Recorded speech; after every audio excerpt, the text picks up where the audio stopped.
Listo, ahora sí.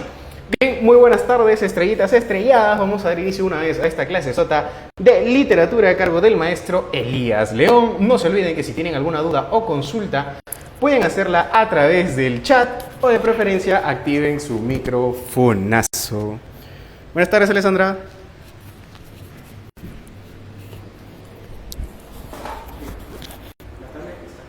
Ajá. Batería baja, aceptar.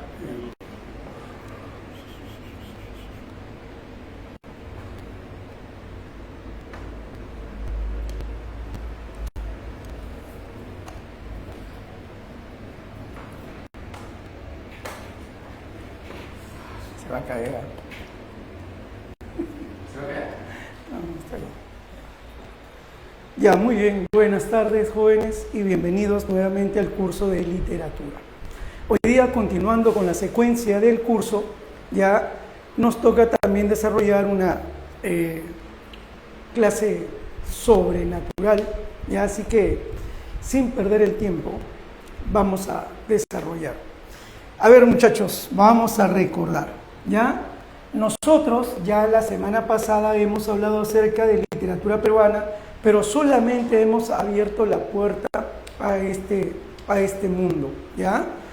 Solamente hablamos de un tema. Hoy día vamos a desarrollar unos movimientos literarios de la época de la República.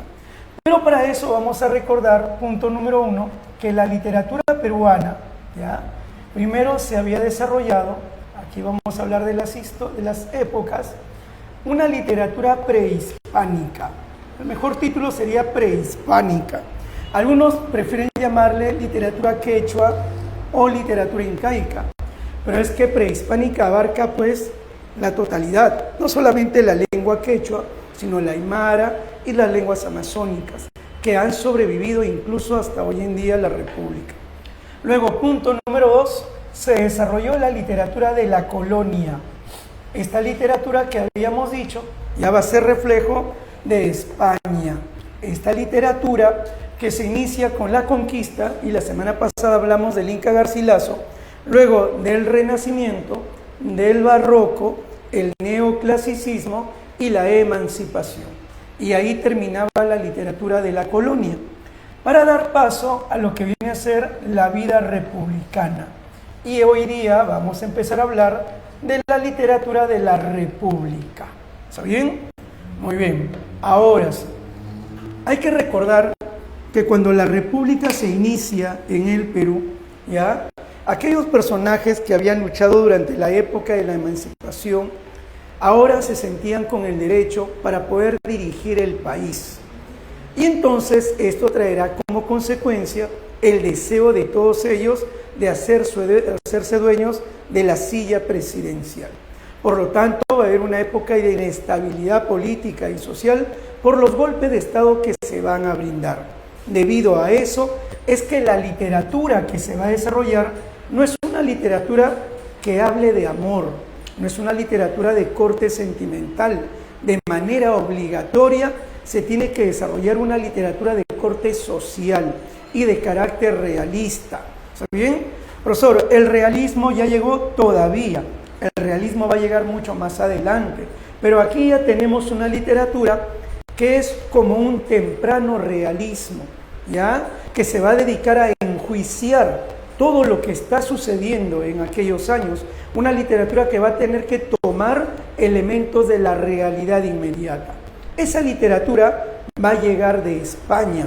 Es decir, si bien ya nos hemos independizado en el campo político y tenemos una nueva forma de vida, en cuanto a literatura y arte, aún seguimos asimilando lo español, ¿ya? Esta literatura recibe el nombre de costumbrismo. Es el primer movimiento literario de nuestra república, el costumbrismo, ¿ya? Hay que recordar que por esa época en España se está viviendo el romanticismo, pero a la par del romanticismo se desarrolla el costumbrismo. Ese costumbrismo llega al Perú, ¿ya? Ahora vamos a empezar con el desarrollo del costumbrismo, ¿ya? Ahora, En primer lugar, hay que recordar que este costumbrismo se desenvuelve en aquel periodo conocido con el nombre de el primer militarismo.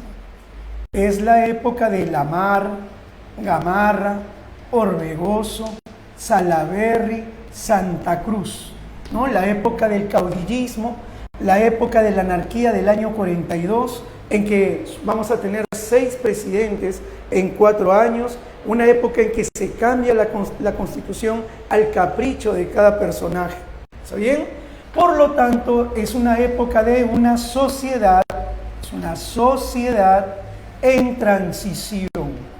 Una sociedad en transición. Es decir, hemos abandonado el virreinato y aquellos personajes que pertenecían a esa clase alta ahora lo empiezan a perder todo y buscan alguna manera de mantenerse en lo alto. Por ejemplo, ahí aparece la obra Frutos de la Educación, esta hermosa comedia de Felipe Pardo y Aliaga, en que hay un personaje que pertenece a esa clase alta, pero no tiene dinero, lo ha perdido todo. Y es más, ha malgastado el dinero que su sobrino iba a heredar. Entonces, no ve una solución más cercana que a su hija casarla con el sobrino. Claro que el sobrino va a aceptar, pero luego se entera de que hay un inglés. Este inglés se ha interesado en su hija y ahora desprecia al sobrino para abrirle las puertas al inglés. El inglés estaba tan enamorado de la joven que a ella y a la madre las invita a un baile y la niña comete el error de bailar la zamacueca, que en realidad es un baile muy atractivo y bonito. La zamacueca es un antecedente de la marinera, es un baile lleno de coquetería. El problema es que esos personajes pertenecen a una clase conservadora. Por eso el inglés dice, ya no me caso con ella. Claro, ha bailado eso y yo soy demasiado conservador. Entonces, lo único que le queda al hombre, ya que su hija no se va a casar con el gringo, entonces buscar al sobrino, pero este ya lo despreció. ¿Ves? De eso va a hablar el costumbrismo. Va a empezar a enjuiciar ciertas costumbres y de paso también algunas actividades y de paso también, ¿ya? Es que ahora va a hablar de las frustraciones de algunas clases sociales, en este caso la clase alta. ¿Ya ves? El costumbrismo va a hablar de las frustraciones de la clase alta, pero en manos del gran Felipe Pardo y Aliaga. Es Felipe Pardo y Aliaga quien se encarga de eso. Precisamente Felipe Pardo, él era descendiente de encomenderos. Durante la emancipación él tuvo que salir del Perú con su familia porque si no aquí los mataban. Y se fue a estudiar a España y es él quien se trae el costumbrismo. Y cuando llega aquí encuentra al Perú hecho un desastre, ¿no? Porque todo el mundo decía, pregonaba libertad, viva la república, fe en la república, y el Perú es un caos, ¿no? Por eso a él le dolió, pues. Por eso él escribe la Constitución Política, el ministro y el aspirante, para hablar de la corrupción y todo lo que sucede en el Perú. ¿Está bien? Por otro lado, aparece otra clase social. Esta clase será llamada la clase media. En esa época también le llamaban la clase de medio pelo. Es aquella clase que nació en la baja, pero desprecia la baja. ¿Para qué? Para aspirar a la clase alta, pero es despreciado por la clase alta. Es la triste historia de la clase media. ¿Y cuál es la mejor manera que tiene para ascender socialmente? Agarrar a su hijita y casarla con un hombre que tenga dinero, como sucede en la obra Ñacatita. Los personajes de Ñacatita son personajes de la clase media. Doña Rufina quiere casar a su hija con un hombre mucho mayor porque ve que este señor es adinerado, porque ve que este señor tiene buena educación, es una persona muy culta, pero al final se va a desengañar y viene la frustración. Si Felipe Pardo y Aliaga habla de las frustraciones de la clase alta, el señor Manuel Asensio Segura habla de las frustraciones de la clase media. ¿Está bien? Ahí está. Este será el costumbrismo, que va a presentar en primer lugar una actitud enjuiciadora. Siguiente punto. Esto tiene una tendencia también, una tendencia, moralizadora, ¿ya? Moralizadora. Y cuando dicen moralizadora, lo primero que debe venir a tu mente es el neoclasicismo. Es decir, el costumbrismo aún mantiene esa tendencia, esa finalidad moralizadora del neoclasicismo. Por otro lado, nota el mundo de lo popular, y ahí viene el colorido local.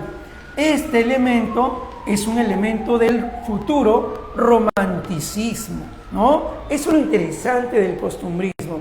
En el costumbrismo se amalgaban elementos de diferentes movimientos, y por otro lado, toma elementos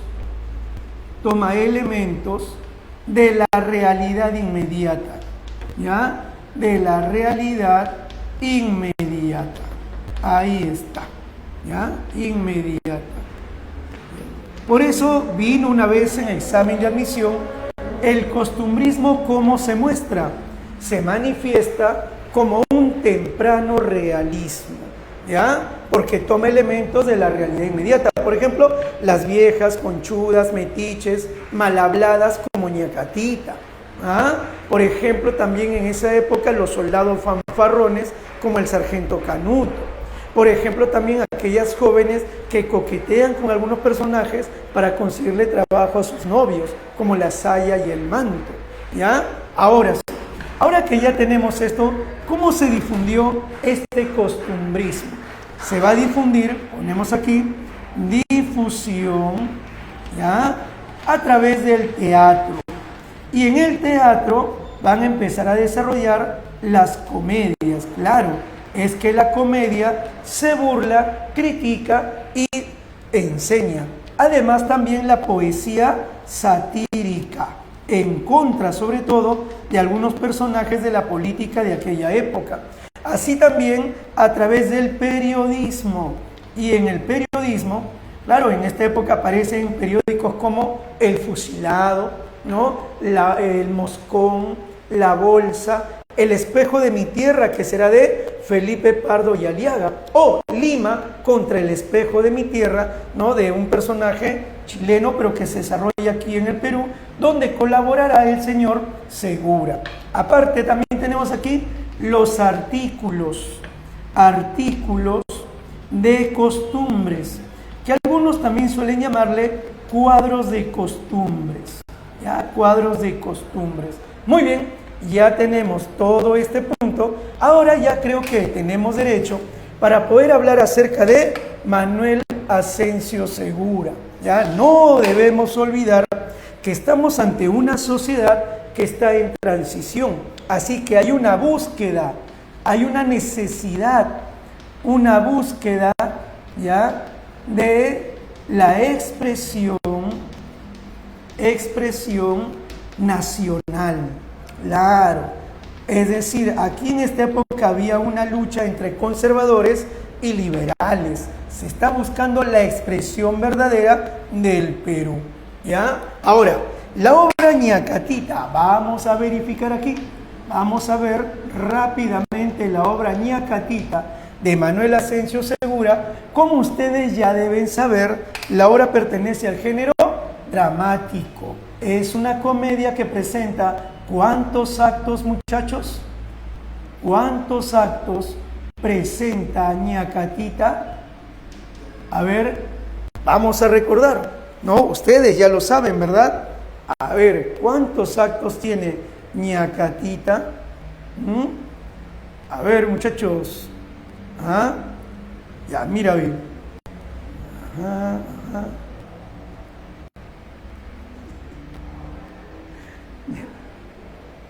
Muy bien. A ver, muchachos. La obra ñacatita, en primer lugar, ya se estrenó en 3 actos. Pero luego, el autor le añadió un acto más. Es decir, en total 4 actos. 4 actos en verso. Pero eso sí, Manuel Asencio Segura no es como Felipe Pardo y Aliaga, en el sentido de que Pardo tuvo una educación, una formación muy interesante allí en España, Manuel Asensio Segura prácticamente fue autodidacta, ¿está bien? Así que en cuanto al verso, tiene tendencia al octosílabo, pero por ahí se suele escaparse algún endecasílabo, ¿ya? Octosílabo, hay tendencia al octosílabo. Ahora sí, ya que tenemos ese punto, número 2, no debemos olvidar que esta obra todavía tiene elementos neoclásicos, respeta las unidades clásicas. A ver, si recordamos, estas unidades establecidas por el señor Aristóteles en el pasado, aunque él no desarrolló una obra de teatro, pero se le suele llamar también unidades aristotélicas a partir del Renacimiento, son la unidad de lugar, la unidad de acción y la unidad de tiempo. Ya el neoclasicismo pues se sometía a estas unidades y aún todavía tenemos esos elementos neoclásicos. La historia, como sabemos, se desarrolla en casa de una familia de clase media aquí en Lima. El costumbrismo peruano tenía una tendencia más urbana, ¿ya? Y en la obra aparece un señor llamado Don Jesús. Este Don Jesús está casado con doña Rufina y hay un constante roce entre los dos. ¿Se te ha metido dentro el demonio dentro del cuerpo, mujer? Esa frasecita, ¿se te ha metido el demonio dentro del cuerpo, mujer? Es una frase no culta, no refinada, es una frase popular, coloquial. Son giros criollos y populares que va a utilizar el autor. Claro, si los personajes son de la clase media. Por algo a él lo van a llamar el padre del teatro peruano. Él supo reflejar de mejor manera la clase media y popular, ¿ya? Ahora, también ellos dos se están discutiendo constantemente, ¿ya? Y es más, una quiere imponerse sobre el otro. Llega al punto incluso a preguntarle, dígame, ¿ya terminó de hablar, don Jesús? Ya terminé.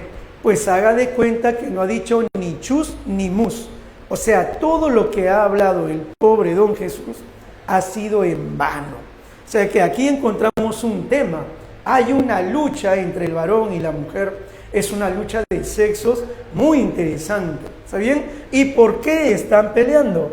Porque la señora Rufina quiere que su hijita Juliana se case con un señor llamado Don Alejo. Don Alejo es un hombre mayor que aparenta ser culto, que aparenta ser adinerado. En cambio, don Jesús lo mira con desconfianza, pero a ella le brillan los ojos. ¿Y qué opina Juliana de esto? No te olvides, la madre se está imponiendo sobre la hija para que se case con un señor. Eso nos trae recuerdos de una obra española, una obra neoclásica, El Cid de las Niñas. Ojalá que recuerdes que en El Cid de las Niñas, Doña Irene, ¿ya? Esta señora está obligando a su hija a casarse, ahí está Irene, obliga a Paquita a casarse con don Diego. ¿Está bien? Es más, cuando están allí presentes, le dice, dile que lo amas, apúrate, señor, yo lo amo. Pero Paquita, yo no quiero que me digas porque tu madre te está obligando. Yo quiero que me digas de corazón si realmente me amas. Es decir, la madre le impone el matrimonio a la hija. Lo mismo sucede aquí. ¿Cuál es la diferencia? Que Paquita es muy sumisa a su mamá. Ya, mamá, está bien, mamá. Aquí, bien las he hecho, hija. ¿Qué, mamá? Don Alejo te estuvo esperando. ¿Y para qué? ¿Cómo que para qué? ¿Te vas a casar con él? ¿Casarme yo con él? A ver, oblígame. Ahí tenemos otro tema. Si aquí hay un tema de lucha entre ellos, aquí hay otro tema, la rebeldía de la hija. Aquí hay otro tema. Don Alejo aparece al inicio de la obra saludando a doña Rufina. Cuando la saluda, no le dice buenos días. Le va a decir, ¿y cómo va, madame? ¿Cómo va, madame? La pobre mujer solamente entendió Sabá y pensó que era sábado y dijo, el sábado no estuve. No, que cómo le va. Entonces, don Alejo le quiere hablar en francés. Pero, ¿por qué le quiere hablar en francés si sabe muy bien que la pobre señora no habla en francés? Es que él quiere aparentar. Este señor representa a esa afectación extranjerizante. Por ejemplo, cuando habla con don Jesús, le va a decir, no, todavía se viste de esa manera. Mire que aquí en Lima hay un buen sastre, aunque muy caro, pero mire cómo me viste, míreme la figura. ¿Ya ves? Ahí tenemos esa afectación extranjerizante. Si aquí tenemos la lucha de sexos, aquí la rebeldía de la hija, aquí la alienación o afectación extranjerizante. Pero Juliana ya le entregó su corazón a un jovencito. Ese jovencito se llama Manuel. ¿Está bien? Y Manuel es pobre, por eso Rufina no quiere que se case con su hija, prefiere a don Alejo. En cambio, don Jesús estima mucho a Manuel, lo estima. ¿Y por qué, profesor? Porque en una de las batallas del primer militarismo, ya don Jesús casi muere y el padre de Manuelito le salvó la vida. Cuando muere el padre de Manuel, le pide por favor que críe a su hijo. Y así él lo va a cuidar, lo va a proteger y lo va a criar. Es decir, que se case Juliana con él, no hay ningún problema. ¿Por qué? Porque él sabe que Manuel no le hará infeliz, no la hará infeliz. Pero por otro lado, doña Rufina prefiere a don Alejo. Y la pregunta es, ¿por qué tanto se obsesiona doña Rufina en que don Alejo se case con la hija? Porque allí apareció un ser venenoso. Ese ser venenoso es Ñacatita. Esta Ñacatita le ha envenenado la cabecita a doña Rufina, ¿ya? Y le ha dicho que don Alejo es un buen partido para la hija. La pregunta es, ¿y qué gana Ñacatita con todo esto? Hay un pasaje en la obra en que Ñacatita y don Alejo están conversando. Cuando ellos conversan, el diálogo no se entiende muy bien porque utilizan unas palabras ya extrañas, que no son comunes, pero al final se entiende algo. Al final don Alejo le dice, pues entonces ayúdeme con la joven, que cuando me case con ella, yo seré su fiel servidor. Es decir, Ñacatita va a sacar algún provecho de todo esto. ¿Cómo se le llama a esa persona? Ahí viene la influencia de otra obra española de finales de la Edad Media. Es más, se publica el último año de la Edad Media, La Celestina. La obra La Celestina, en realidad el título era La tragicomedia de Calisto y Melibea. Y ahí se habla de la historia de Calisto, que se enamora de Melibea, pero como Melibea no accede, ni siquiera piensa en los sentimientos de Calisto, Calisto va a llamar a una vieja. Esa vieja es la Celestina. Y le va a pedir a la Celestina, ayúdame a quedarme con ella, ayúdame a que ella acepte mis requerimientos amorosos y yo te voy a pagar muy bien. Y ella, de alguna manera, lo consiguió. Y Calisto le va a pagar con una buena cadena de oro. ¿Está bien? ¿A qué se le llama? Pues de ahí viene el nombre de la Celestina. Una persona que asume el papel de Celestina es la persona que ayuda a unir parejas a cambio de economía. ¿Ya? Ahí está. Aquí tenemos a esta vieja que asume ese papel. Por otro lado, ¿qué va a suceder? Que Manuelito, al ver que ya nadie lo está apoyando y cada vez que quiere hablar con don Jesús de pronto está ocupado, entonces Manuelito, ¿qué decide hacer? Proponerle algo a Juliana y deciden escapar. ¿Quién va a apoyar en esa huida? La vieja Ñacatita. Y alguien dirá, profesor, Ñacatita cambió de bando. No es así. Esta viejecita es chismosa, metiche, conchuda, manipuladora. Al pobre de Manuelito ya lo va a manipular. Es más, hasta le saca algo de monedas incluso. Lo cierto es que ella aparentemente quiere ayudar a los dos. Aparentemente, y le va a decir incluso, yo tengo un familiar aquí en Malambo, en las afueras nada más, ustedes pueden vivir allí, ya, hasta que venga un cura y ya lo haga formal. Eso le va a decir a Manuel, y Manuel queda encantado, va a decir, ¿por qué todo el mundo habla tan mal de Ñacatita si es un ángel? Pero ahí aparece Juliana y le va a decir, ¿qué haces hablando con ese aborto del infierno? Así la tratan a Ñacatita porque ella envenena y ha generado lo siguiente. Tanto han discutido Jesús y Rufina que Rufina ya tiene las maletas en la puerta. Rufina ya se quiere ir de la casa. Es más, le dijo a don Alejo que le consiga una pensión para que ella se pueda ir a vivir a otro lugar, porque ella no quiere estar con su esposo. Don Alejo, ni corto ni perezoso, se va a ir a buscar, porque cuanto más lejos esté Juliana del papá, eso le conviene a él. Al final, ¿qué sucedió? Que cuando iban a escapar, y ahí está el plan de Ñacatita, ella los detiene, ella empieza a hacer escándalo y todo el mundo va a llegar.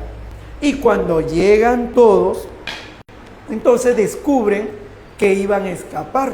Ahí el papá le reclama a doña Rufina cómo es posible y descubre que ella también tenía las maletas en la puerta. Obliga a los criados a meter las maletas y ella quiere irse a pesar de todo hasta que llegó un señor, don Juan.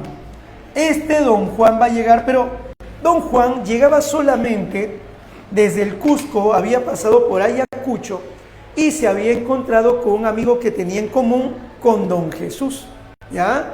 Entonces dice que mi amigo Luis Marta envía mensaje, le envió una carta y de casualidad, don Juan reconoció a Alejo y entonces al reconocerlo le dijo, me ha ahorrado usted el trabajo, don Alejo, mire que he venido a buscar, bueno, que tenía que buscarlo usted.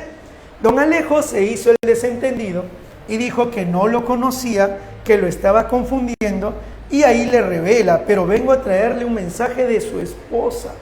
Él estaba casado, don Alejo estaba casado y ahora tiene que desaparecer porque Rufina le reclamó, desapareció. Ahí llega Ñacatita, la santita, la hidra, dice todo el mundo, la echan de la casa y Rufina ahora tiene que pedir disculpas a su esposo por lo que había sucedido. Ahí recién Rufina abrió los ojos. ¿Ya ven?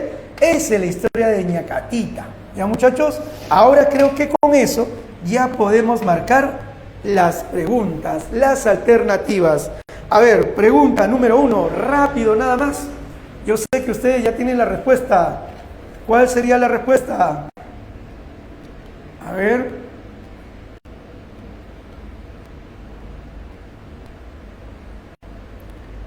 Pregunta número 1.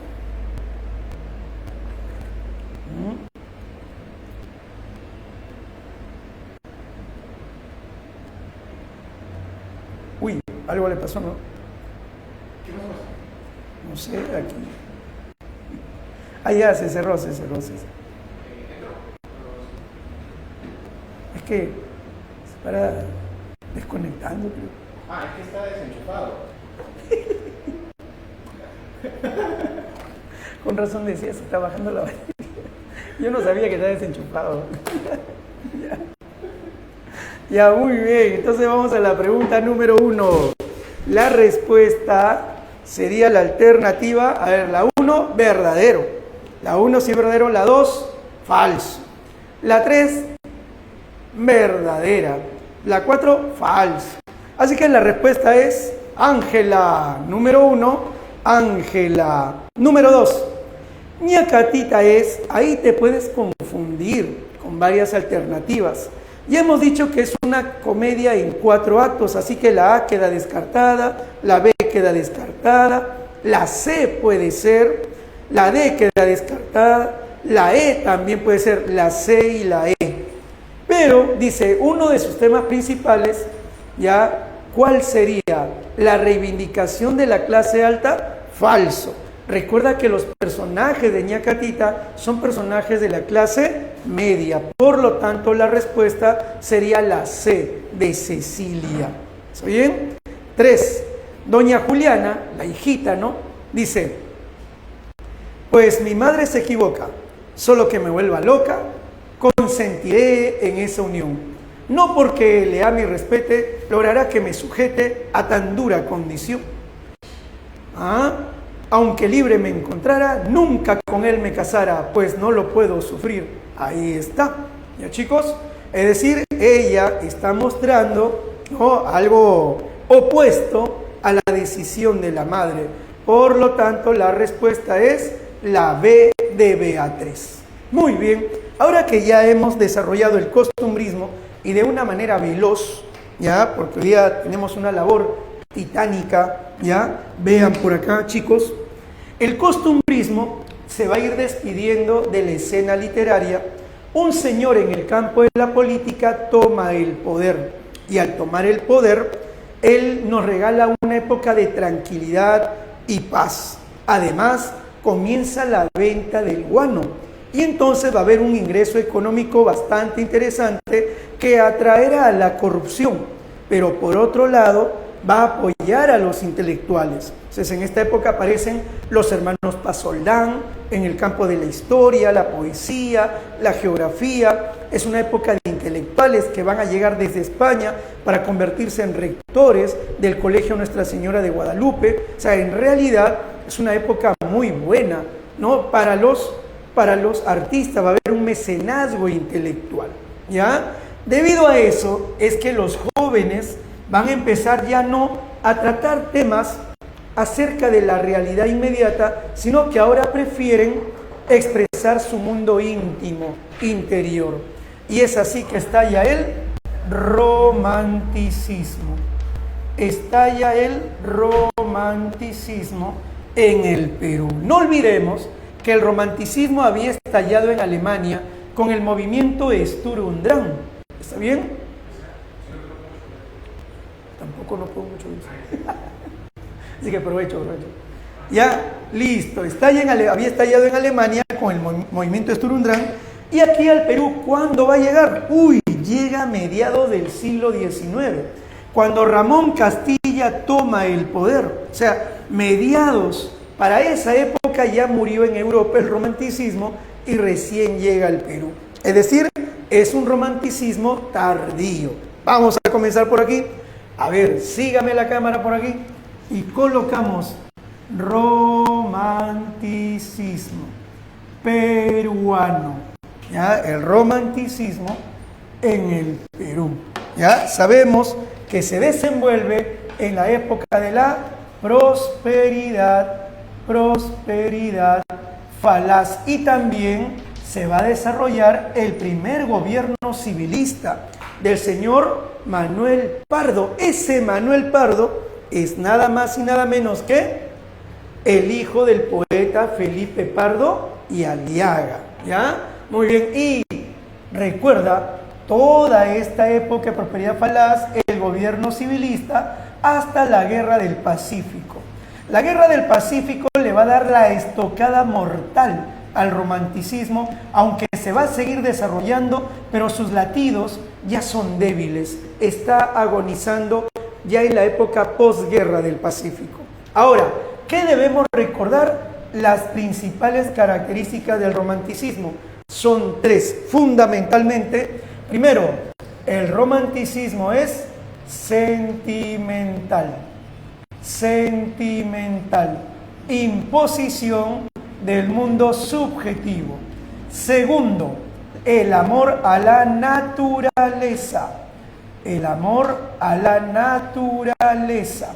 Tercero, la libertad, tanto artística como social y política, en contra, sobre todo en el campo artístico, en contra del neoclasicismo. Estas son las tres características fundamentales. De ahí le podemos añadir otras más. Pero estamos en el Perú y recuerda que es un romanticismo tardío. ¿Está bien? Y algo más. A ver. Ricardo Palma, el gran autor de las tradiciones, como sabes muy bien, escribió un hermoso libro titulado La Bohemia de mi tiempo. Es un libro breve, cortísimo, pero en ese librito él habla acerca de la bohemia de su tiempo, es decir, sus compañeros, sus condiscípulos, sus amigos de la literatura y los gustos que tenían ellos. Entonces, él habla acerca de, por ejemplo, que leían a autores franceses, ingleses, italianos. O sea, profesor, ¿se apertura a otras literaturas? Sí, así es. Solo que hay un problema. Si bien leían a Hugo, a Vigny, a Lamartine, ellos, en el momento de escribir una obra, su única mira era España. Ese es el punto débil de nuestros románticos. Era tardío y de imitación española. Ahí está. Por eso es que muchos críticos suelen decir, nuestro romanticismo bien puede pasar de largo porque no hizo cosa nueva. Solamente se dedicaron a imitar a los españoles. Es verdad, leían, abrieron las puertas a otros países, pero solamente se dedicaron a imitar. ¿Ya? Entonces, ¿qué es lo que va a suceder? Que rescataron sí algunas imágenes. Por ejemplo, el caso de Ricardo Palma y sus tradiciones, el caso de Nicolás Corpancho porque inició el teatro romántico, el caso de Narciso Aréztegui por la primera novela peruana y el caso pues ¿no? ya de Carlos Augusto Salaverry por la calidad de su poesía. Entonces a ellos los vamos a citar aquí. ¿Está bien? Número 1, Nicolás Corpancho. Solamente como dato que a veces la universidad pregunta, Nicolás Corpancho con la obra El poeta cruzado. Creo que el título ya lo anunció todo. Es un cruzado. Estamos hablando de las guerras de las cruzadas. Es decir, nos remonta a una época medieval europea, un mundo exótico. Eso es el romanticismo en el Perú. Esto ahorita marca el inicio del teatro romántico en el Perú. ¿Ya? Otra obra, otro autor, Narciso, el gran coronel Narciso Aréztegui. Este Narciso Aréztegui nos va a dejar El Padre Orán. El Padre Orán. Subtitulada la novela Escenas de la vida del Cusco. Escenas de la vida del Cusco, ¿ya? Cuando él era niño, se había corrido una noticia en el Cusco. Un señor, un hombre de iglesia, llamado Fray Eugenio de Oroz, se enamoró de una señorita a quien confesaba siempre. Era una chiquilla, que al enterarse de que ella se iba a casar con otro hombre, la asesinó.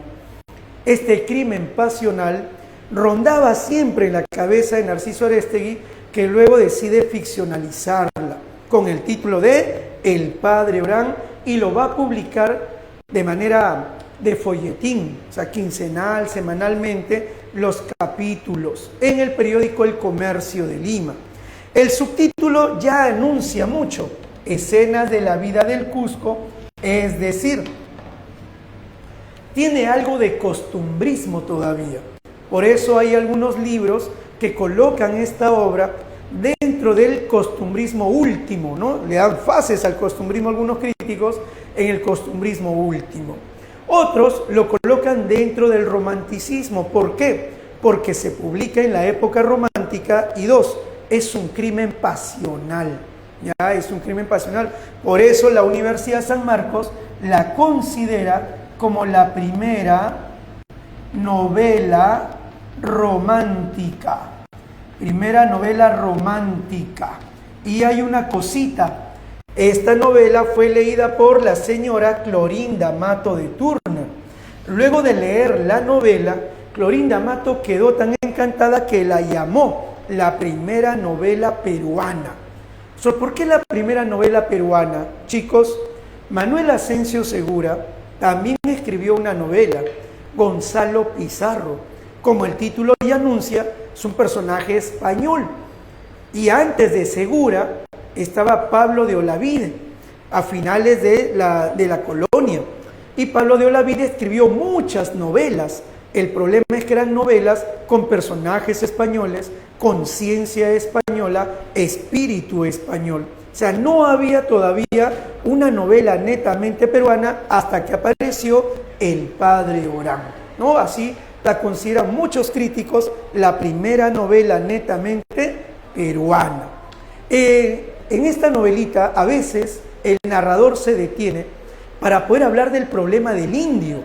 Por eso esta novelita muchos la consideran precursora también del indigenismo, y ahí también hablan acerca de esos personajes que abusan del indio, ¿no? El juez de paz, el gobernador, el cura, que también van a aparecer en Aves sin nido. Ya ahí ya tenemos un antecedente. Ahora sí, luego de Narciso Arestegui, otro personaje que no debemos olvidar es el gran Carlos Augusto Salaverry. Creo que el apellido también ya anunció mucho. Si Manuel Pardo, presidente civilista del Perú, el primero, fue hijo de Felipe Pardo, Carlos Augusto Salaverry fue hijo del presidente más joven que tuvo el Perú, Felipe Santiago Salaverry, ¿ya? Al igual que su padre, siguió la carrera militar y luego decide ingresar al mundo de la poesía. Es más, también entró en la dramática y fue tan bueno que muchos lo llamaron el sucesor de Segura. Opacó a toda su generación en poesía y en dramática. En la poesía, bueno, pues que tiene que ver mucho con su vida misma, él se casó con Mercedes Felices, aunque no fue feliz. Y luego se enamoró de Ismena Torres. Los padres de la joven los separaron y a ella se la llevaron a Europa, y cuenta la historia que él también fue detrás de ella, aunque no la encontró.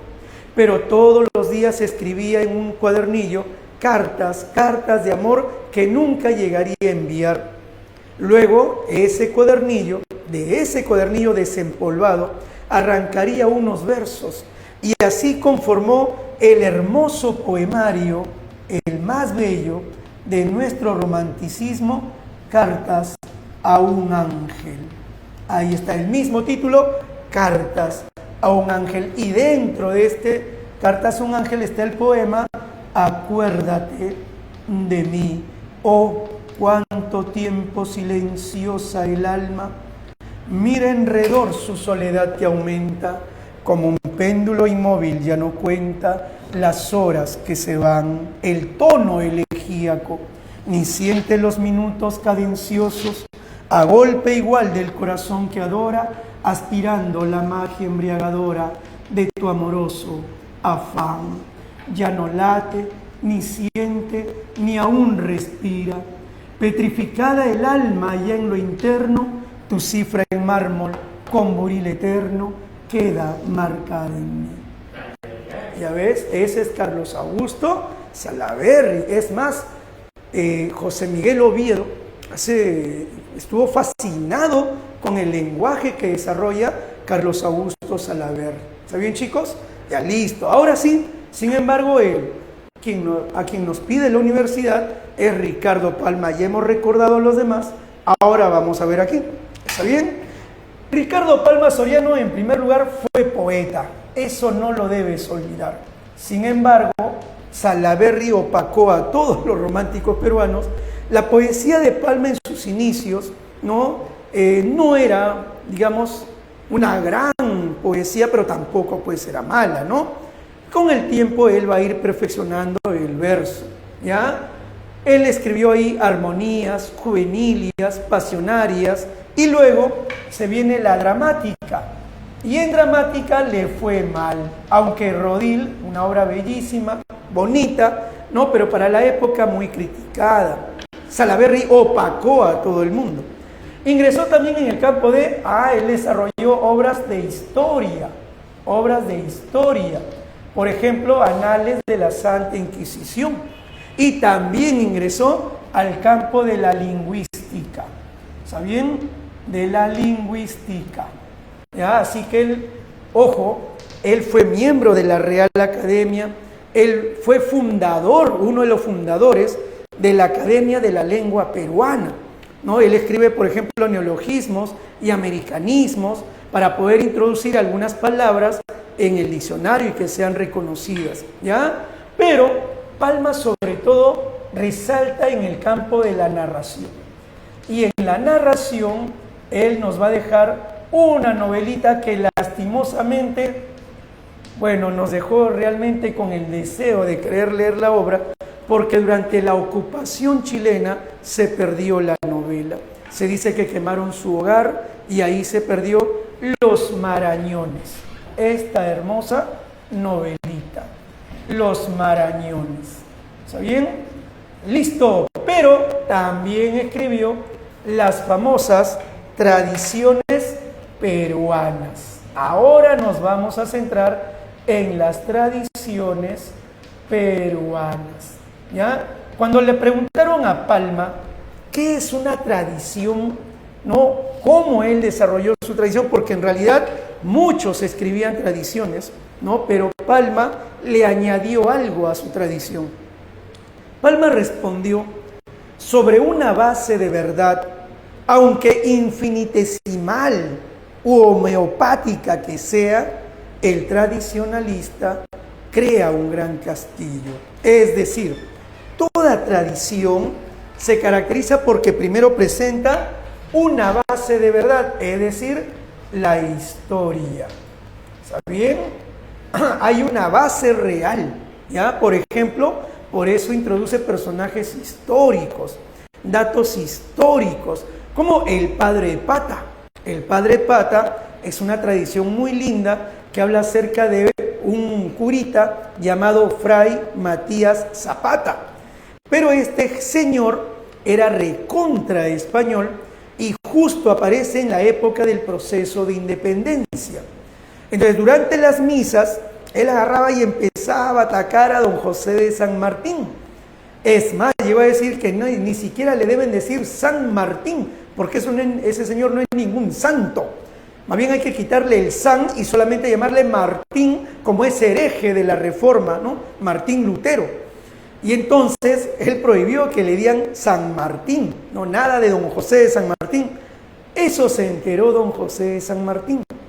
Y cuando don José de San Martín pasó por Chancay, precisamente donde estaba este curita, entonces lo mandó a llamar y le dijo: así que usted me quitó una sílaba de mi apellido, ¿sabe que lo puedo mandar a fusilar?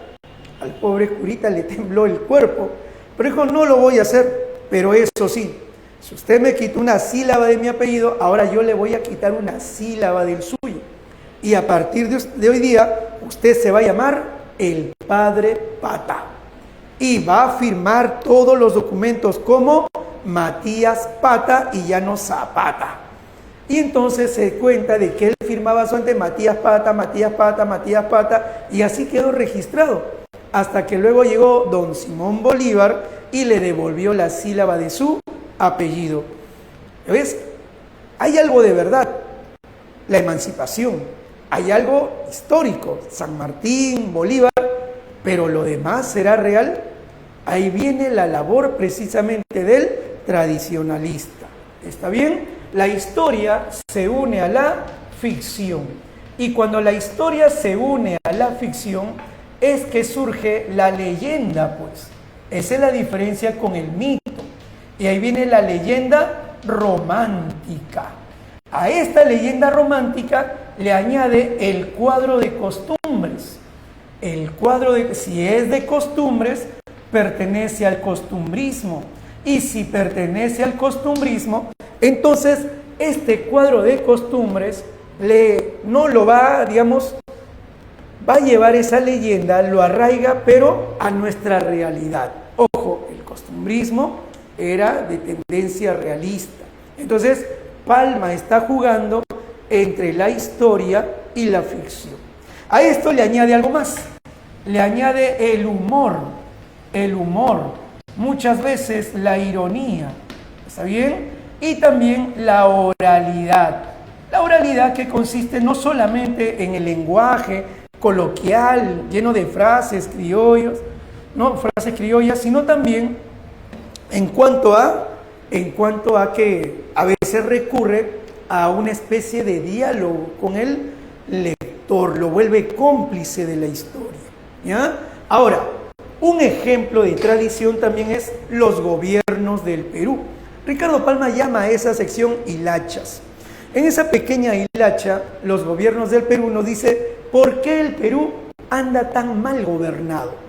¿Por qué el Perú anda tan mal gobernado? Por culpa de una mujer. Esa mujer es Santa Rosita de Lima. Y entonces empieza a contar que un día Dios estuvo dispuesto a regalar mercedes y apareció allí Santa Rosita, porque ella quería pedir milagros también.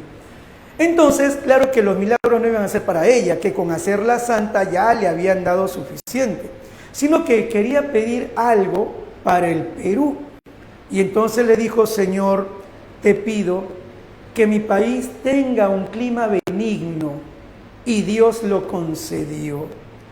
Pero el problema es que Dios, cuando ya se iba: Rosita, ruégote, Señor, y el Señor quedó impresionado, que otra vez: ruégote, Señor, que en mi país nunca se acaben las riquezas. Y le dijo: Rosita, no hay problema, que cuando arranquen todo el oro y la plata de la tierra, recuerden que en la época, ella vivió en la época del virreinato, yo les voy a regalar una época de prosperidad gracias al guano. Y anuncia la era del guano. Y le dice, y Dios, como ya cumplió, ya se retiraba, pero Señor. Y Dios, otra vez, ¿qué le pasa a esta chiquita? ¿Acaso quiere convertir al Perú en una sucursal de la Celeste Gloria?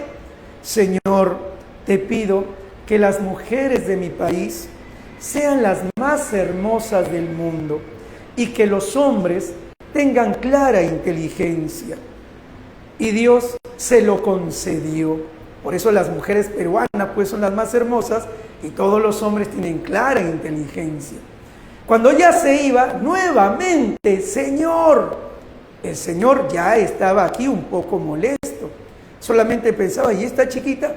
Mujer, al fin y al cabo, le das la mano y llega hasta el codo.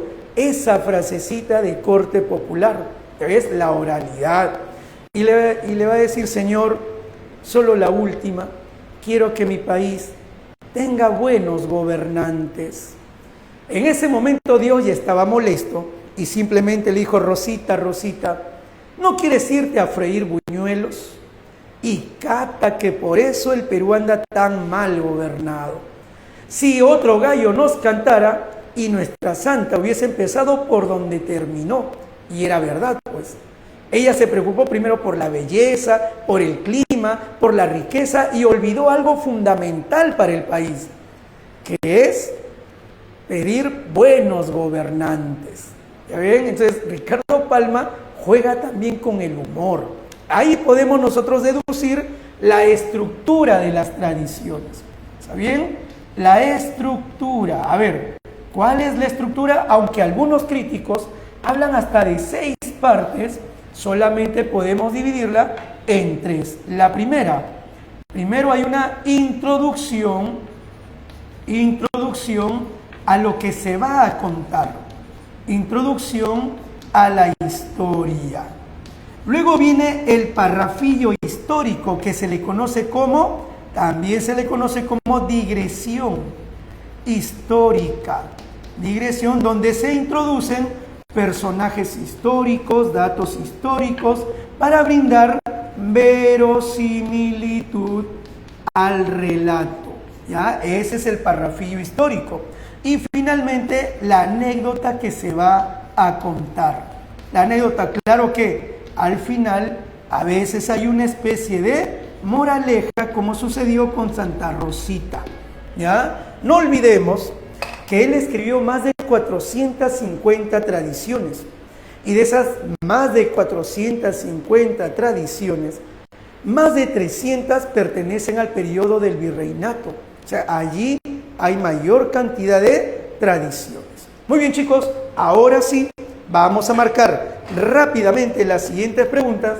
A ver, nos habíamos quedado en la pregunta número 4. Vamos a marcar la pregunta número 4. ¿Está bien? En la 4, rápidamente, Felipe Salaberry escribe cartas a un ángel. Todos sabemos que no es así. Quien escribió fue Carlos Augusto, no Felipe Santiago Salaberry. La primera es falsa. La segunda, ¿El Padre Orán es la primera novela romántica? Sí, y según Clorinda Mato, la primera novela peruana. ¿Ya? ¿El teatro romántico se inicia con el estreno del Poeta Cruzado? Correcto, de Nicolás Corpancho. ¿Ya? Ricardo Palma también desarrolló obras de corte histórico y filológico, lo hemos mencionado, la respuesta ahí sería Clarinda, Clarinda, ¿ya? Muy bien. 5. Al arraigar la leyenda romántica a la realidad nacional, las tradiciones de Ricardo Palma exponen influencia del costumbrismo. El costumbrismo arraiga la leyenda, el cuadro de costumbre, pues, la leyenda a nuestra realidad. Muy bien, la respuesta sería Diana, Diana. 6. En la pregunta número 6, dice, el conde de Monterrey, cuya hija fue mujer del famoso conde duque de Olivares, el famoso conde duque del siglo XVII de España, pasó del virreinato de México al del Perú y entró en Lima el 18 de noviembre de 1604. Todos los datos precisos que te entrega, datos fidedignos, exactos. Si vamos a la pregunta rápidamente, la pregunta dice, en su estructura las tradiciones peruanas ya comprenden 3 partes. Ahí están las 3 partes, ¿no? La introducción al tema, la dirección histórica y la anécdota.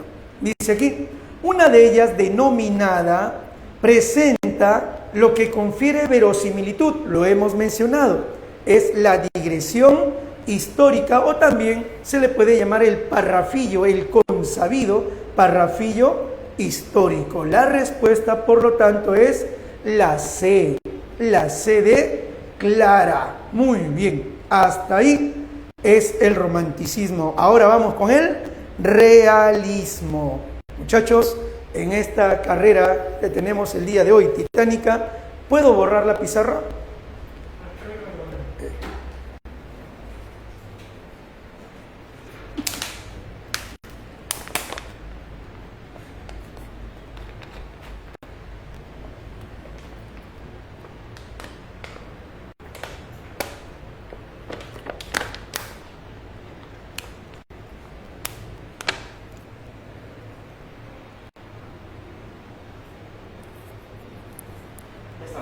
Ya, listo.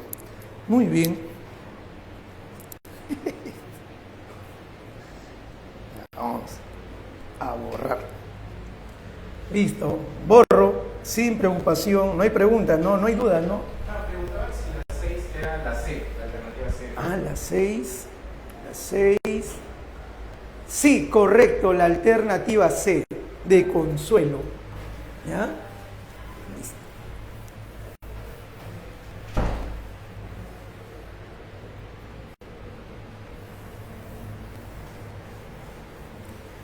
Profesor, buenas tardes. Una consulta sobre la número 6. ¿Podría explicar por qué la C, por favor?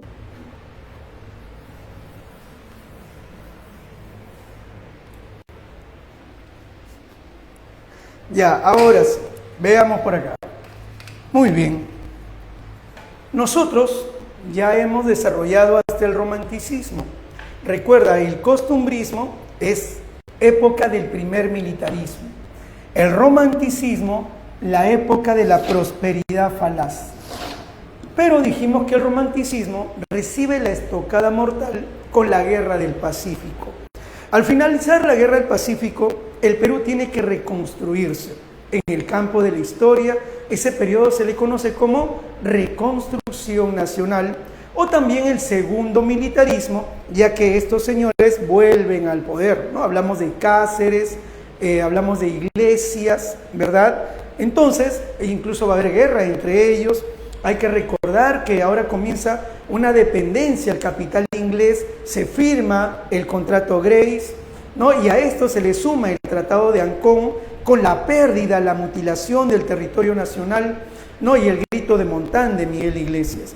Lo cierto es que ya la literatura tiene que cambiar. No podemos seguir hablando pues de anécdotas, ¿no? Historias del pasado, poetas cruzados. Ahora la literatura, dice González Prada, en palabras de él, tiene que ser de propaganda y ataque, una literatura que denuncie la mala política que se había desarrollado en el Perú. Por eso en el discurso en el Politeama, él va a decir, ¿no? Vuestros antepasados bebieron el vino generoso y nos dejaron las heces. También va a hablar acerca de la guerra civil de medio siglo. O sea, lastimosamente, el Perú ha ido mal. Y eso es por culpa también de muchos de los gobernantes.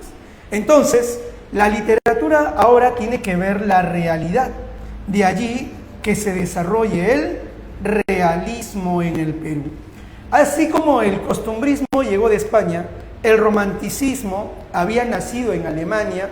En el caso del realismo, el realismo nació en Francia como producto de la famosa Revolución Industrial, ¿no? La Revolución Industrial, las consecuencias de la Revolución Industrial, en el caso del Perú, será producto de la Guerra del Pacífico. Ahora sí, vamos a colocar aquí realismo, el realismo peruano. ¿Está bien? Este realismo ya sabemos en qué periodo se había desenvuelto, por lo tanto va a presentar nacionalismo agresivo. Nacionalismo agresivo. Hay que recordar que para esto uno debe tener la noción de quiénes conforman la nación peruana. Y González Prada, en el discurso en el Politeama, él va a decir, la nación no solamente está conformada por los blancos y extranjeros de la costa, la nación también está conformada por toda esa masa de indios diseminada en la banda oriental de la cordillera. Es decir, también hay una necesidad, la reivindicación del indio, Pero también González Prada va a decir, ¿no? Enseñadles siquiera a leer y escribir, y veréis que un cuarto de siglo se levanta o no a la condición de hombre. Ahí habla acerca del indio. Si del indio hicimos un siervo, ¿qué patria defenderá? Como el siervo de la Edad Media, solo combatirá por su señor feudal. Ahí está el problema. Hay que difundir ideas para cambiar todo en el Perú. Aparte de la reivindicación del indio, hay un propósito moral, ¿ya? La difusión de ideas. ¿Y cómo se van a difundir estas ideas? A través de novelas, se puede difundir a través de ensayos, aunque González Prada nunca lo llamó ensayo, él llamaba discursos, conferencias, pero los críticos lo llaman a él el que introduce la prosa de ensayo en el Perú. También se recurre a discursos, los periódicos también, ¿ya? No olvidemos que este realismo también va a tener una tendencia anticlerical, debido a que los hombres de la iglesia se aprovechaban en el mundo de provincia. No dejemos de lado la obra Ave sin Nido. En Ave sin Nido, como el cura Pascual le decía a Marcela, la esposa de Juan Yupanqui, ya es hora de que hagas mita parroquial. Y ella lloraba porque decía que las mujeres que entran a la casa del cura, a la casa parroquial de mita, salen mirando el suelo, es decir, salen deshonradas, ¿no? Esa es la triste historia de los indios en provincia en aquella época. ¿Está bien? También la objetividad. Por lo tanto, adiós al romanticismo. Ya, adiós al romanticismo. La objetividad de la ciencia positiva que trajo más bienes a la humanidad que milenios enteros de teología y metafísica. Abandonemos el romanticismo internacional y la ayuda, ¿no? Y la fe en ayuda sobrehumana. Es decir, olvidemos la religión, olvidemos el romanticismo, tenemos que ser claros, exactos, objetivos a partir de ahora, ¿ya? Entre los exponentes de este realismo tenemos a la señora Clorinda Mato de Turner. Muy bien. Su verdadero nombre fue Grimanesa Martina, nacida allá en el Cusco, casada con el joven John Turner, que morirá durante la Guerra del Pacífico defendiendo al Perú. Esta señorita, cuando muere el esposo, ella ingresa al mundo del periodismo y se va a convertir en la primera mujer que ingrese en el mundo del periodismo para ganarse el sustento. A esto le podemos sumar que ella inicia su carrera literaria con las tradiciones cusqueñas.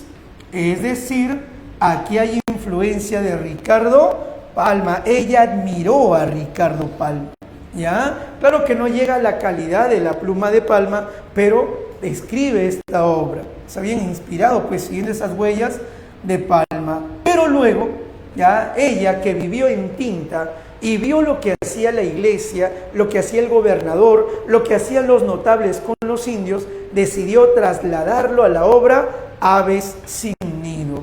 Aquí viene Aves sin nido. Aves sin nido, ¿ya? La historia se desarrolla en un pueblo llamado Quilla. Este pueblo no existe. ¿Ya, chicos?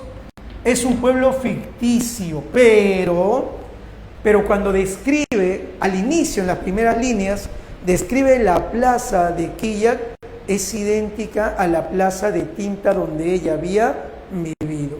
Segundo punto, la novela presenta dos partes. Ahí está, ¿ya? Y la novela gira en torno a tres familias. La primera familia que aparece es la familia Yupanqui. Esta familia Yupanqui, a ver, vamos a recordar, yo sé que tú ya lo sabes, estuvo conformada por el señor Juan, ahí está, y su esposa llamada Marcela. Los dos tienen a una hijita llamada Rosalía. Profesor, pero nos hemos olvidado de alguien, de Margarita. Ahí viene la situación. Margarita no es hija de Juan Yupanqui. Lo que sucede es que Marcela, siendo joven, fue seducida, se aprovechó de ella un hombre y de ahí nace Margarita. Ese es el secreto que se guarda en la novela y se va a revelar al final. Es una novela que nos deja en suspenso. Es una novela que tiene forma de novela de folletín. ¿Está bien? ¿Ya? Por eso es que dicen, esta novela tiene elementos románticos, elementos realistas, habla del indio, ya es de proyección indigenista, ¿no? Pero tiene esa característica, esa estructura de novela de folletín. ¿Quién había abusado de ella? El antiguo obispo de Quilla, el señor Pedro Miranda y Claro, el obispo, el antiguo obispo de Quilla. ¿Ya? Sucede que también aquí hay otra familia, la familia Pancorbo.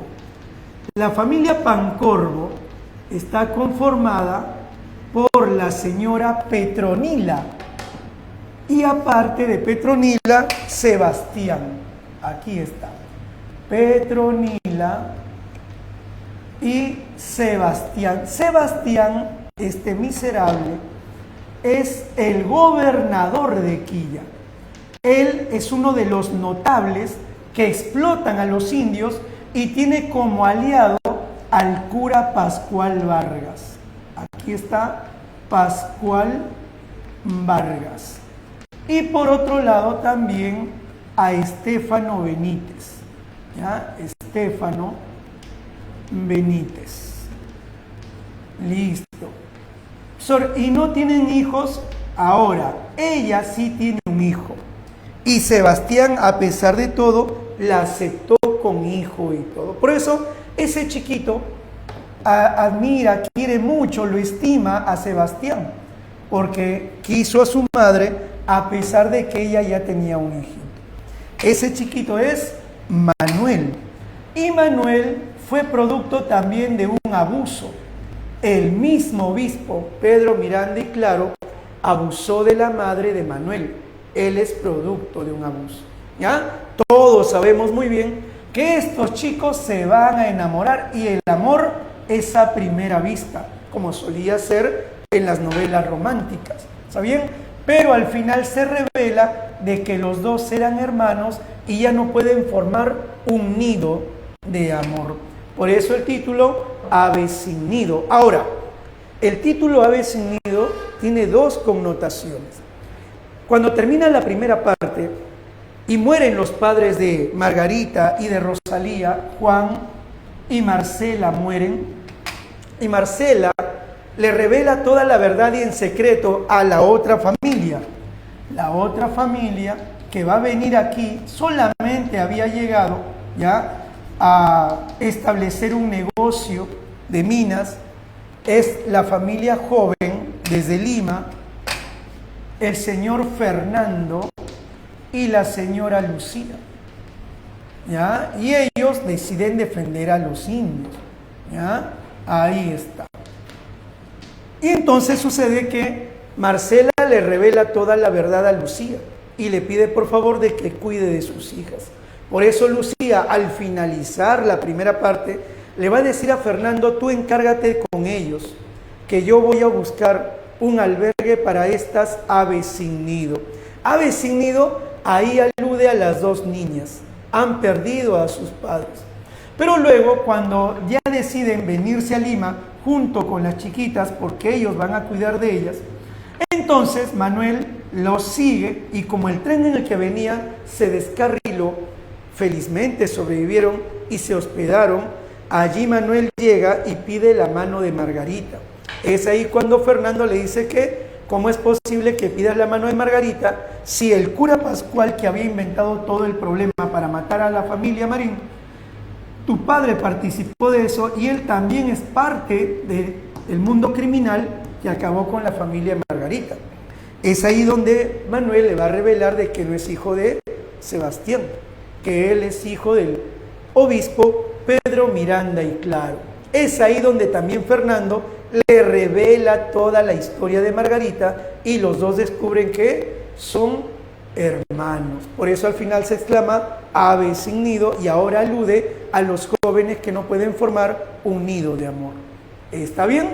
Listo. Ahora sí, le dejamos ave sin nido y nos vamos rápidamente con el maestro. Vamos a poner aquí don José Manuel de los Reyes González Prada y Álvarez de Ulloa, ¿no? Simplemente don Manuel González Prada. Aparte de la polémica que había entablado con Palma, González Prada es considerado por muchos historiadores como el primer peruano moderno. Es el hombre que va a renovar todo en el Perú. Como poeta, González Prada, ¿qué es lo que va a hacer? Recordemos, recordemos. Hasta el romanticismo, porque el costumbrismo llega de España y acabamos de decir que el romanticismo se dedicó a imitar a los autores españoles. Es decir, no salíamos de España. González Prada decide romper el cordón umbilical que nos unía a España. Decide romper el puente y ¿qué decide hacer? Abrir las puertas a otras literaturas como la inglesa, la italiana, la alemana, la francesa, y esa es una actitud cosmopolita.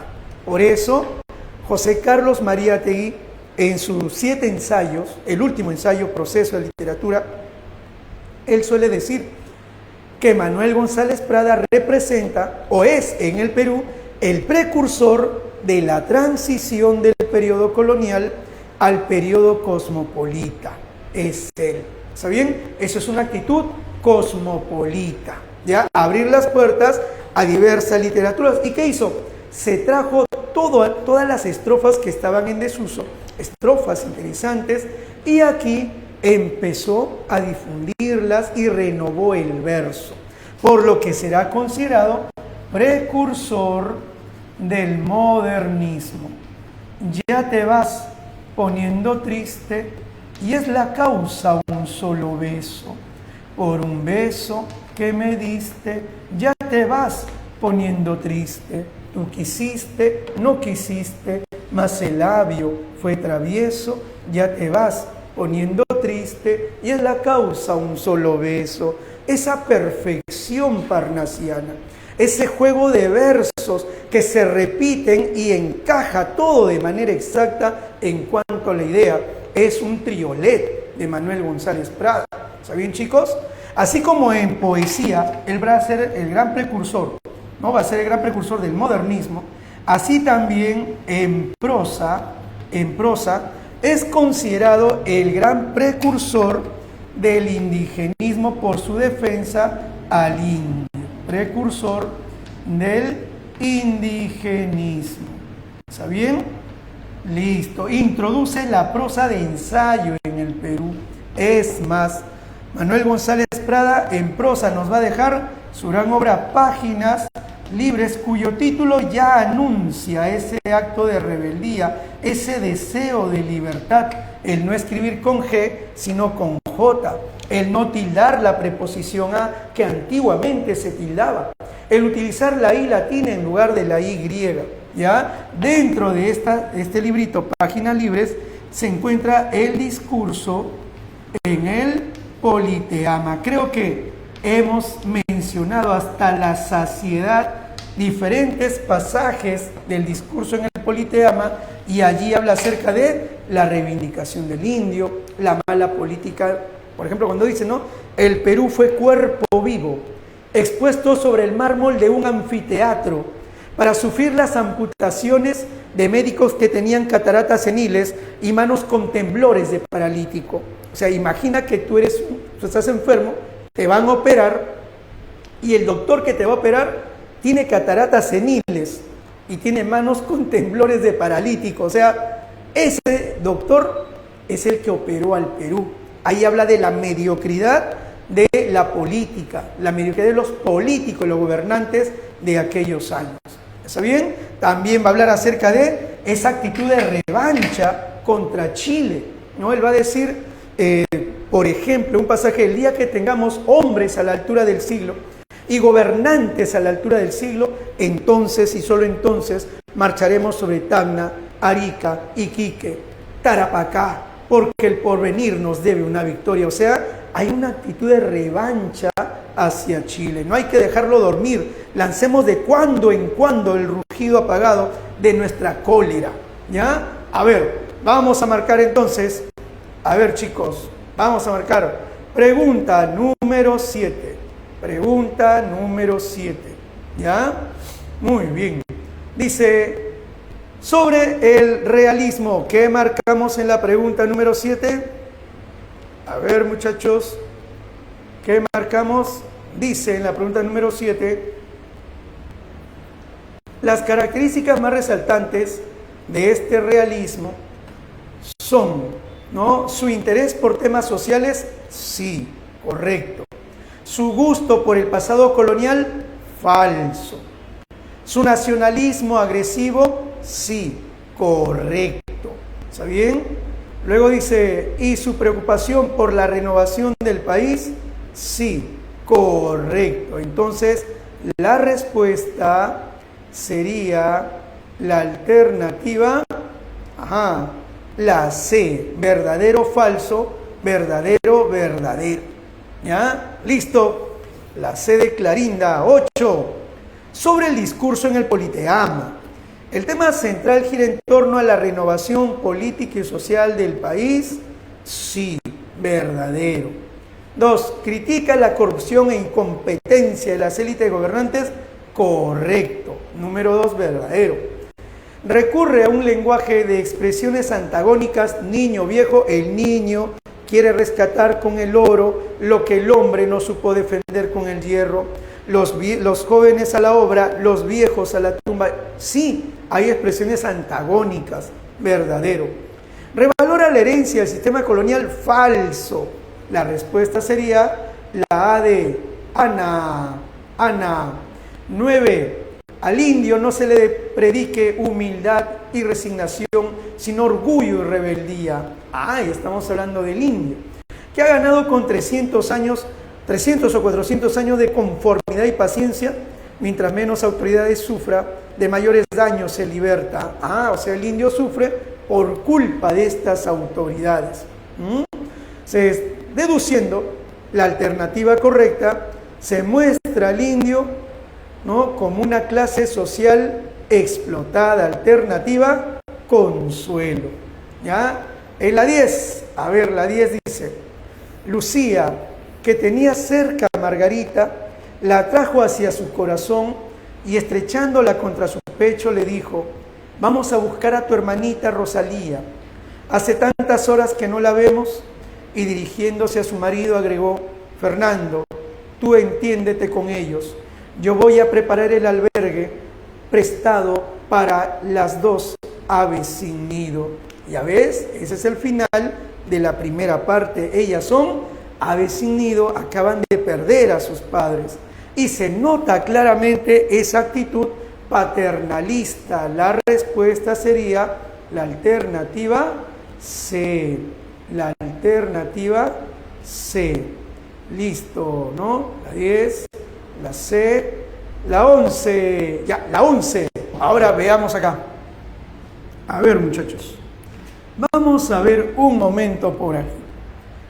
Terminamos la literatura del siglo XIX.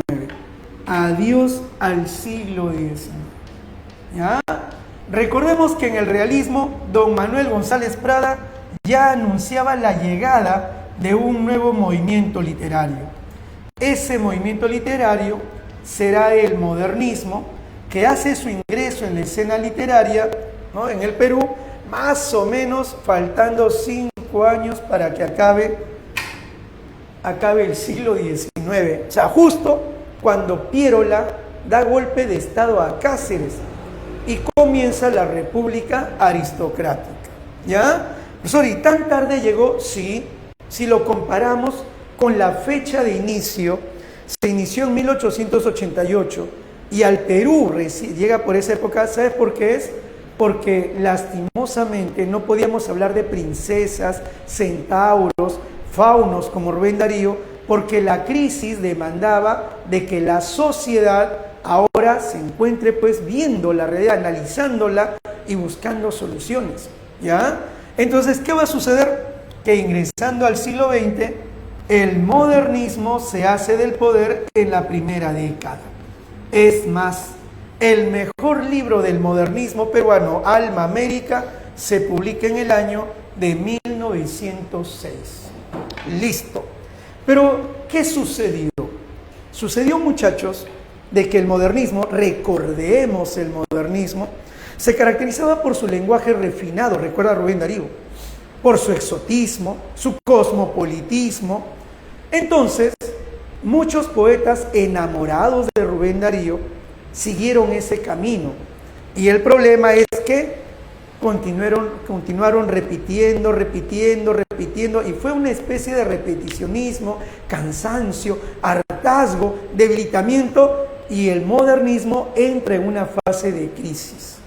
Esa fase de crisis modernista va a recibir el nombre de posmodernismo. Recibe el nombre de posmodernismo. ¿Está bien? Así como hubo un premodernismo con Manuel González Prada, un modernismo de apogeo, también va a haber un posmodernismo que significó la crisis y debilitamiento del modernismo. Pero los poetas no se quedaron allí con los brazos cruzados, sino que muchos de ellos buscaron su propia voz.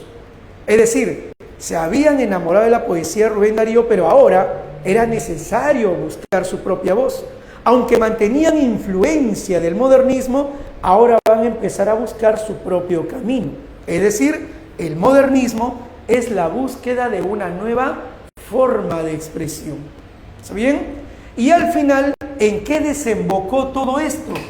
Desembocó en que muchos de ellos terminaron en el regionalismo. Porque dijeron, si Rubén Darío ya mucho habla de exotismo, princesas, mejor voy a buscar algo más cercano a lo mío. Y entonces buscaron la peruanidad. Y así rescataron el mundo de provincia. En ese caso, ¿quién aparece? Aparece el señor Abraham Valdemar. Valdemar comienza aquí y termina aquí con el caballero Carmelo. Por otro lado, se abrió camino hacia el vanguardismo. ¿Está bien? Y ahí tenemos a César Vallejo.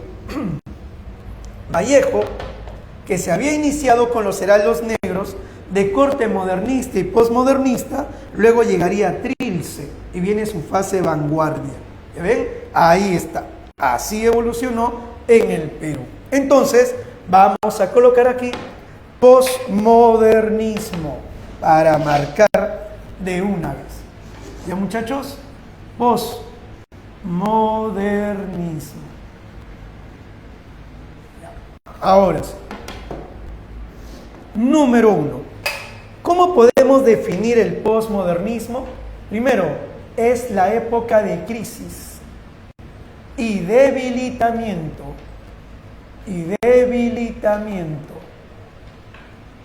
de la estética modernista.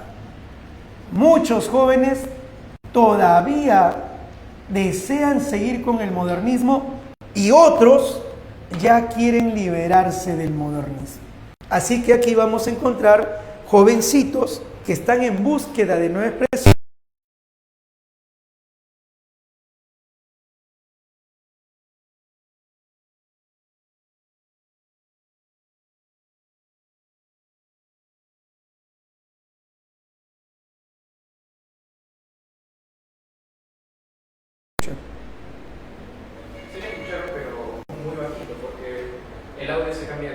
Ya, ahora sí. Ya, el caso de José María Eguren. José María Eguren, cuando uno lee su poema El Duque, ¿no? Hoy se casa el duque, no es bien el chantre, bien el juez, y con pendones escarlata, florida, cabalgata, a la 1, a la 2 y a las 10, que se case el duque primor con la hija del clavo de olor. ¿Ya ves? Todavía mantiene esa musicalidad. También lo vamos a encontrar en Abraham Valdelomar. Mi infancia que fue dulce, serena, triste y sola, se deslizó en la paz de una aldea lejana, el alejandrino Rubén Darío, pero ya están buscando su propia voz, mientras que Valdelomar vuelve a su mundo de infancia, vuelve a su terruño de pisco y con un lenguaje sencillo quiere expresar, ¿no?, todo ese mundo de nostalgia infantil.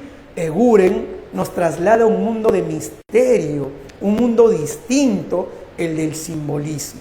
¿Ya? Todavía tienen elementos modernistas, pero ya están buscando su propia voz. Ahí está. Ese es el postmodernismo. Entonces, hay búsqueda, ¿ya?, de una nueva expresión. Una nueva expresión. Y al mismo tiempo se convirtió en la transición del modernismo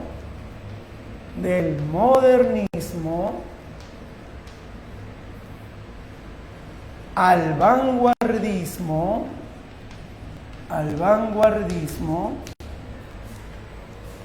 y regionalismo. Ya el vanguardismo y el regionalismo convivirán en los años 20, en la época de Leguía y luego en el tercer militarismo. ¿Ya? Ahora, no debemos olvidar que estamos a inicio del siglo XX, o sea, estamos viviendo la República Aristocrática. En esta República aristocrática conviven los modernistas y los posmodernistas. Hay algunos que incluso han dado fecha de inicio del posmodernismo. Muchos dicen, es con la obra de Eguren, ¿no? La obra de Eguren, que es simbólica, que marca ya una época, y termina el posmodernismo cuando Vallejo publica Trilce e inicia la vanguardia. ¿Ya? Lo cierto es que en esta época aparecen dos grandes genios. Por un lado, José María Eguren, ¿ya?, y por otro lado aparece Abraham Valdelomar.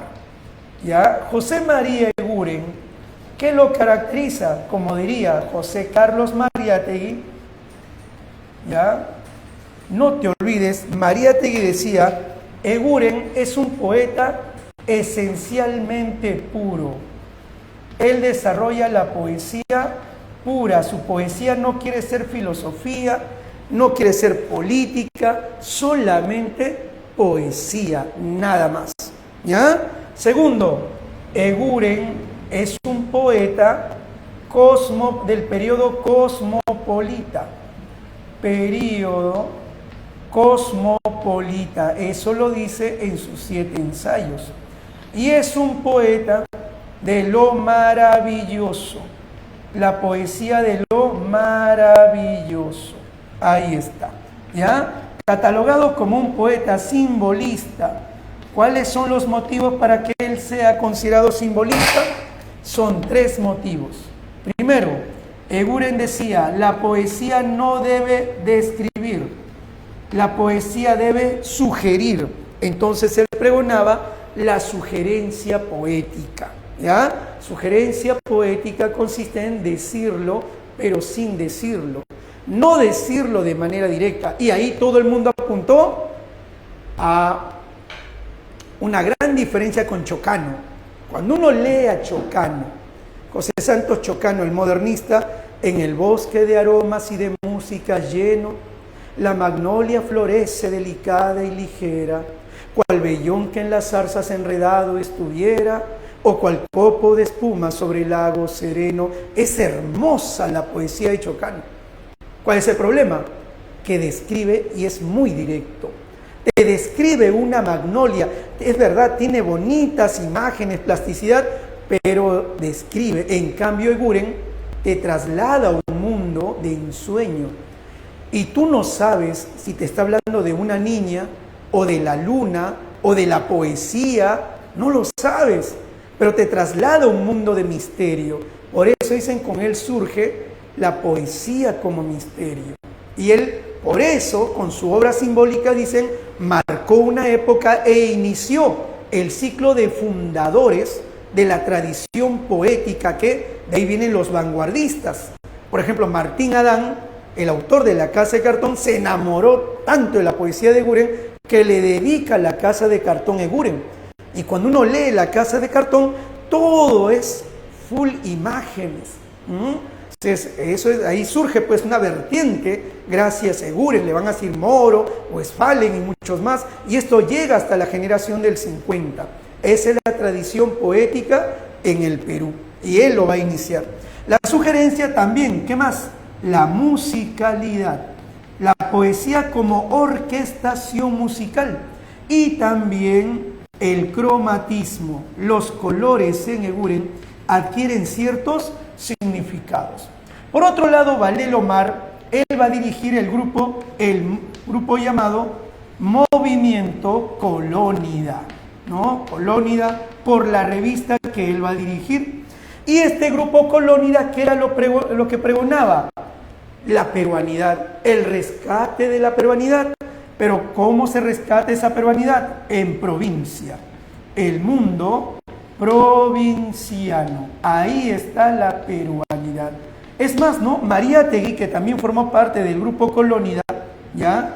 Mariátegui decía, peruanicemos al Perú, ¿no? Tiene un hermoso ensayo, peruanicemos al Perú. Ahí está, ¿ya? Claro que el grupo Colónida también se dejó arrastrar por la imagen, ¿ya? Por el color, ¿ya? Y también expresan algo íntimo. El caso de Valdelomar, ya él va a revalorar el mundo de provincia, su tierra, Pisco, San Andrés, ¿no? Y ahí se desarrollan, por ejemplo, las historias de Los ojos de Judas, El vuelo de los cóndores, El caballero Carmelo, ¿ya? Lo interesante también de Valdelomar es que nos regala un niño narrador. Antes la literatura era adulta, era narrado normalmente por un personaje omnisciente, un personaje pues, ¿no?, de grandes conocimientos. Aquí es un niño lleno de ternura que va a evocar o va a empezar a narrarnos un hecho, ¿no? Es el niño narrador, ¿no? Eso es lo interesante de Valdelomar, y también porque rescata las costumbres del mundo de provincia, y eso nadie lo había desarrollado hasta entonces. Por esa época, en el modernismo peruano y postmodernismo, vivió todo ese tiempo, Clemente Palma, el hijo de Ricardo Palma, tenía cuentos, pero cuentos que se ubicaban en Rusia o aquí en Lima, la capital. Ninguno se había atrevido a explorar el mundo de provincia. Valdelomar será el primero. Por eso muchos lo llaman el iniciador del cuento peruano. ¿Está bien? Ahora sí, muchachos, vamos a empezar a marcar antes de que el tiempo ya nos diga adiós. Hay una pregunta. Ajá. Preguntar con respecto a cómo se llama la banda de Leonardo, me parece, ¿por qué de lo maravilloso? Ah, lo maravilloso por el mundo exótico que presenta. Lo maravilloso, no es a pensar lo real maravilloso, no, sino lo maravilloso por el mundo, pues nos presenta, por ejemplo, nos lleva a la mitología escandinava, nos lleva a la Edad Media, por lo maravilloso en ese sentido. No es lo real maravilloso, ¿ya? No, eso es otro asunto. Ahí no he puesto real, por si acaso, he puesto lo maravilloso. Así dice Mariátegui, ¿no? ¿Ya? ¿Y el otro? Y la otra pregunta es, ¿cuál era la alternativa de la 9? La 9, la alternativa de la 9 era la C. La 9 era la C. Ya listo, la 11.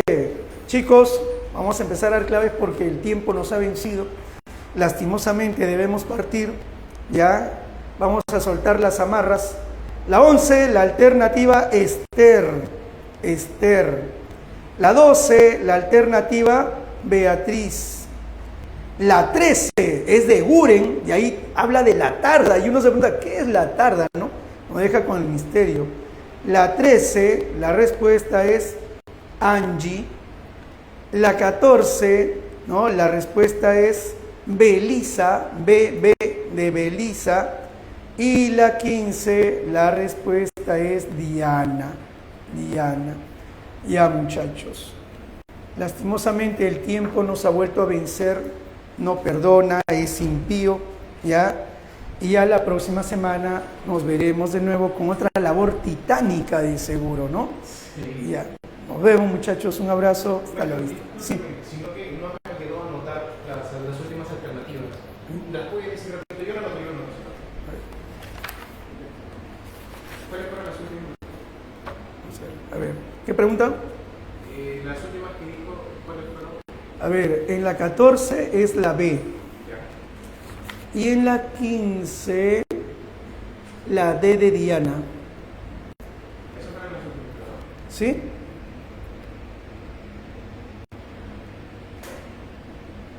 La 13 es la A, dice. La 13, la A, correcto, porque no dice las cosas de manera directa, sino que sugiere, dice algo de manera sesgada, sugiere, no dice de manera directa, sino indirecta. Ya. ¿Nada más? La 12, preguntan cuál era. B. La 12, a ver, la 1 es verdadera, la 2 es verdadera, la 4, ya, verdadero, la B, sí, es la B de Beatriz. Ya, perfecto. ¿Y la 11 qué? Correcto. La 11, la E. Ya, listo, maestro. Listo, ya, muy bien. No, más bien. Hasta luego, chicos, cuídense mucho, un abrazo, nos vemos. Muchas gracias, maestro. Y listo, mis estrellitas estrelladas. Estamos dejando por aquí las